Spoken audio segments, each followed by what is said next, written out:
हाँ, सभी विद्यार्थी देखें, आपका जो नया जो ग्रुप बन गया है उसमें मुझे पढ़ाना है और एक तरफ से सारा कोर्स पढ़ाया जाएगा। ये मुझसे कहा गया है, वैसा ही मैं काम कर रहा हूँ। मैं ट्रांसफॉर्मेशन में टॉपिक जो हमारा है वो रिमूव टू पढ़ा रहा हूँ। रिमूव टू होगा या डिलीट टू होगा, ये यानी ये टू हटाना है। देखो, क्लास तो नहीं है ज़्यादा समझा पाने, लेकिन कोशिश करूँगा। ये टू होता है, ये हमारा एडवर्ब टू होता है, क्रिया विशेषण। तो नियम नंबर एक है, जब कर्ता जानदार हो, यानी जब कोई वाक्य प्रारंभ हो रहा होता है और उस वाक्य का कर्ता कैसा हो, जानदार। जैसे मोहन है, सुवन है, सीता, जानदार हो, तो उसका सूत्र क्या है, ये हमारा जो टू आएगा, ये बड़ा वाला, ये एरो टू होता है। इसके स्थान इसको हटाएंगे, इसके स्थान पर आप करेंगे सो। और ये इन्फिनिट टू होता है, इसको हटाएंगे तो इसके स्थान पर सबसे पहले करेंगे दैट। और आप जानते हैं इस टू को हटाएंगे तो वाक्य एक वाक्य है, वह एक बड़ा वाक्य यानी दो वाक्य दैट से जुड़ने लगेंगे। जब आप टू हटाएंगे तो टू हटाने से एक वाक्य के दो वाक्य हो जाते हैं, लेकिन ध्यान रखना वह दोनों वाक्य एक संयोजक से जुड़े होते हैं, इस वजह से वह पूरा सेंटेंस एक ही कहलाएगा। तो जैसे टू हटाएंगे तो उसके स्थान पर क्या आ जाएगा, दैट। और दैट हमारा होता है कंजक्शन। तो कंजक्शन में तुरंत सब्जेक्ट आएगा। सब्जेक्ट जो आगे होगा वही सब्जेक्ट आएगा। जैसे आगे राम है तो ही, प्रोनाउन ही हो जाएगा। आगे सीता है तो सी हो जाएगा। अब उसके बाद क्या आएगा, कैन नॉट। अगर वाक्य हमारा प्रेजेंट में है तो कैन नॉट आएगा, अगर वाक्य हमारा पास्ट में है तो कुड नॉट आएगा। और प्लस टू के बाद के सारे शब्द आएंगे। जैसे ये लिखा है, Mohan is too busy to attend the function, यानी जो मोहन है वो बहुत ज़्यादा व्यस्त है फंक्शन को अटेंड करने के लिए। तो ये ऐसे लिखा होगा और इसके सामने या तो कम्प्लेक्स लिखा होगा या नेगेटिव लिखा होगा या रिमूव टू लिखा होगा या ट्रांसफॉर्मेशन है। यानी इसको आप हटाएंगे, इसको हटाएंगे और इसको हटाएंगे। इन दोनों को हटाने से हमारे ये चारों हो जाते हैं। चाहे इसको चारों बन जाएंगे, चाहे इसको कम्प्लेक्स का नाम दे दो, नेगेटिव का नाम दे दो, रिमूव टू का नाम दे दो, चाहे ट्रांसफॉर्मेशन का नाम दे दो। करना कैसे है आप समझिए। मोहन आया है तो मोहन आ जाएगा, क्योंकि पहला सेंटेंस तो वैसा ही होता है, लेकिन इसमें दैट के बाद एक सेंटेंस और बनाना पड़ता है, इसी की भूमिका है। तो मोहन आ गया है, इज आएगा, इस टू को हटाएंगे तो सो आ जाता है, बिजी आ गया। अब टू को हटाएंगे तो दैट आता है। दैट से यानी एक वाक्य आगे बन चुका है और दैट के बाद दूसरा वाक्य आगे हमको बनाना है। तो टू के स्थान पर दैट आएगा। आगे जब वाक्य बनाया जाएगा तो दैट के बाद हमारा कर्ता आएगा। जैसे ये लिखा है, टू आया, टू के स्थान पर दैट आया, दैट के बाद हमारा सब्जेक्ट आगे क्या है, मोहन। तो मोहन के बदले हम क्या लगाएंगे, ही। तो मोहन आएगा, मोहन के बदले हम क्या लगा देंगे, ही। ये हमारा प्रोनाउन है। जैसे सब्जेक्ट आएगा, अब उसके बाद नियम कहता है कैन नॉट या कुड नॉट। तो याद रखना, अगर पहला प्रेजेंट में है तो यहाँ पर कैन नॉट आएगा। अगर यहाँ बाजबर होती, पास्ट में होती तो कुड नॉट आता। यहाँ फर्स्ट फॉर्म होती, जैसे रन है, गो है, फर्स्ट फॉर्म होती तो कैन नॉट। और सेकंड फॉर्म होती, बेंट होती या रेन होती, कोई होती सेकंड फॉर्म होती तो कुड नॉट आता। यानी आगे का प्रेजेंट में तो पीछे प्रेजेंट में, आगे का पास्ट में तो पीछे का पास्ट में। एज आया, इस वजह से हो जाए he can not attend the function. नियम नंबर 2 देखें, जब वाक्यकर्ता बेजानदार हो, यहाँ पर तो जानदार था, यहाँ पर बेजान।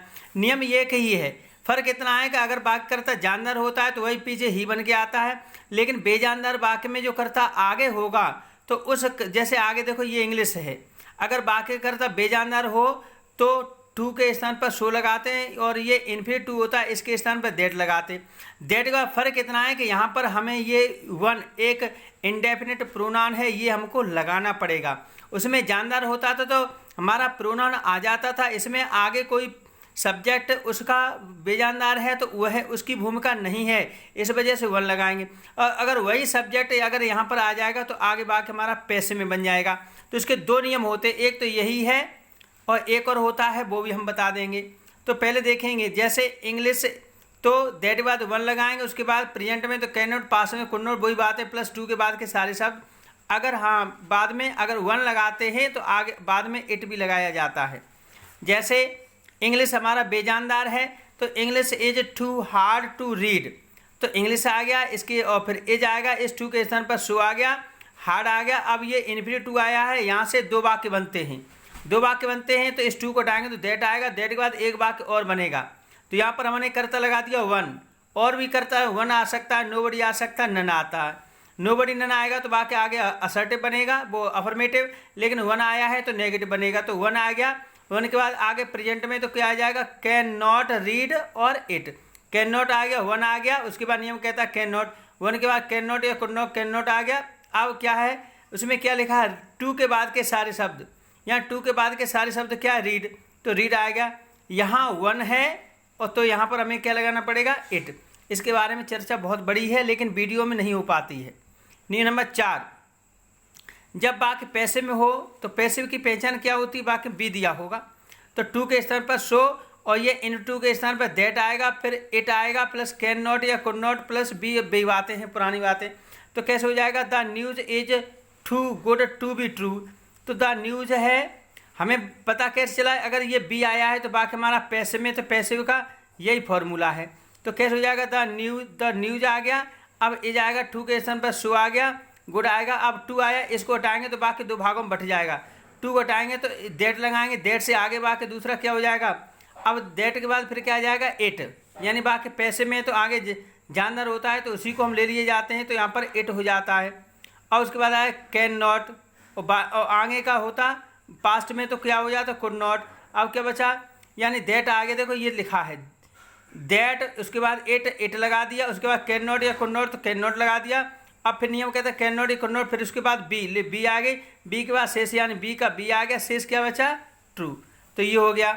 अब नियम नंबर देखो 4, यदि वाक्य में for me, for us, for him, for them, for जो भी है, ये फॉर देम, फॉर यू जो भी है, ये अगर ये शब्द आते हैं तो कैसे करेंगे, टू के स्थान पर करेंगे सो और छोटा ये इन्फिनिट टू है, इसके स्थान पर आएगा दैट के बाद अगर इसमें से अगर ये शब्द आते, जैसे फॉर मी आया तो फॉर तो हट जाता, बचा हुआ जो मी है वो कर्म का कर्ता बनता। कैसे बनेगा, तो टू हटाएंगे, टू को स्थान पर आ जाएगा दैट के बाद नियम कहता है कर्म का कर्ता, यानी यही जो फॉर के बाद जो कर्म दिए हैं ये वाक्य में दैट, दूसरे वाक्य में दैट के बाद कर्म का कर्ता बन जाते हैं। और वही चीज़ है पुरानी कैन नॉट और कुड नॉट प्लस शेष। जैसे the tea is too hot for me to take, तो सबसे पहले आए द टी, फिर आ जाएगा एज, अब टू के स्थान पर आ जाएगा सो हॉट।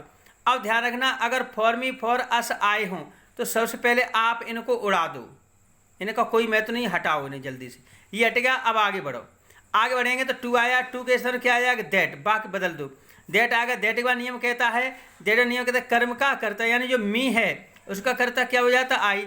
जब कर्म का कर्ता बन जाता है तो इस फॉर का कोई महत्व नहीं है, तो मी का आई हो गया है, टू के स्थान पर दैट, कर्म का यानी टू के स्थान पर दैट, कर्म का कर्ता जो कर्म का कर्ता आ गया है। नियम कहता है कैन नॉट, तो लोग कैन नॉट लगा दिया, और कैन नॉट के बाद फिर नियम कहता है शेष, तो कैन टू के स्थान पर 1 2 3 4 शब्द आ गए, शेष कहता है टेक और बाद में इट।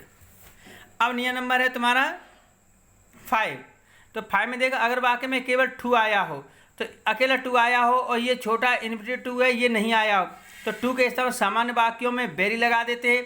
थोड़े से हाई लेवल पर जाते तो ओवर आता है, ओवर की जगह एक्सट्रीमली लगा सकते हैं, एसोसी लगा सकते हैं, या टू को हटाकर पूरा वाक्य लिखने के बाद में बियॉन्ड द प्रॉपर लिमिट भी लिख सकते हैं।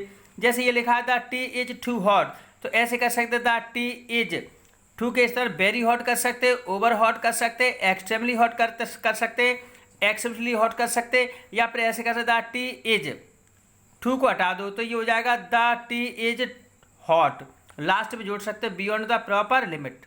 ये आप सारे नियम बार बार समझ लेना, और इन नियमों के बाद में मैं तुरंत एक और जो फोटो खींच करके डाल रहा हूँ वो एक्सरसाइज 1 है, वो पूरी करना और फिर उसका मैं सॉल्यूशन भी दे दूँगा।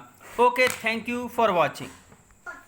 एक बात और, आप सभी छात्र छात्राएँ जो मेरा जो चैनल है एस के इंग्लिश, इसको सब्सक्राइब जरूर कर दें, क्योंकि एस के बाद पॉइंट लगा है, के बाद पॉइंट नहीं लगा। ये मेरे चैनल की पहचान है, यहाँ पॉइंट लगाएंगे यहाँ भी पॉइंट लगाएंगे तो ये मेरा चैनल नहीं मिलेगा।